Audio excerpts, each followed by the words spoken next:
হঠাৎই দুর্নীতি দমন কমিশনে গেলেন জাতীয় নাগরিক পার্টির দুই মুখ্য সংগঠক হাসনাত আব্দুল্লাহ ও সার্জিস আলম। সেখানে তারা সাক্ষাৎ করেছেন দুদকের চেয়ারম্যান আব্দুল মোমেনের সঙ্গে। সাক্ষাৎ শেষে দুদকের প্রধান কার্যালয় থেকে বের হয়ে গণমাধ্যম কর্মীদের সঙ্গে কথা বলেন হাসনাত ও সার্জিস।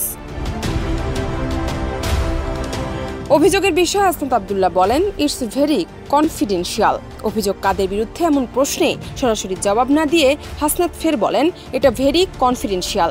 এখন কনফিডেন্সিয়াল বিষয় বলে দিলে তো আর কনফিডেন্সিয়াল থাকলো না, তাছাড়া অপরাধীরা তখন সতর্ক হয়ে যাবে। এখনো পর্যন্ত কনফিডেন্সিয়াল দেখা যাক না প্রতিষ্ঠা বললাম তো কনফিডেন্সিয়াল। আমি যদি বলি তাহলে তো আবার ওই মানুষগুলো হচ্ছে তাদের জায়গা থেকে সচেতন হয়ে যাবে, তৎপর হয়ে যাবে। হাসনাত আব্দুল্লাহ বলেন, আমরা কিছু অভিযোগ নিয়ে দুর্নীতি দমন কমিশনে এসেছি।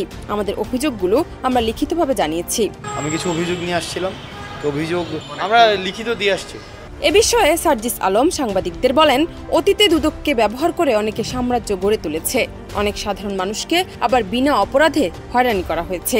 এ সময় এসেও এখন আমরা সেটি প্রত্যাশা করি না। আমাদের কিছু অভিযোগ ছিল, সেটি আমরা লিখিতভাবে জানিয়েছি। এই দুদককে ব্যবহার করেই কিন্তু অনেককে সাম্রাজ্য তৈরি করতে সহযোগিতা করা হয়েছে, একদম কালো টাকার। আবার অনেক ভালো মানুষকে এটার মধ্যে দিয়ে বছরের পর বছর ধরে ভোগান্তিতে রাখা হয়েছে। জান্নাত নিপু, দেশ রূপান্তর।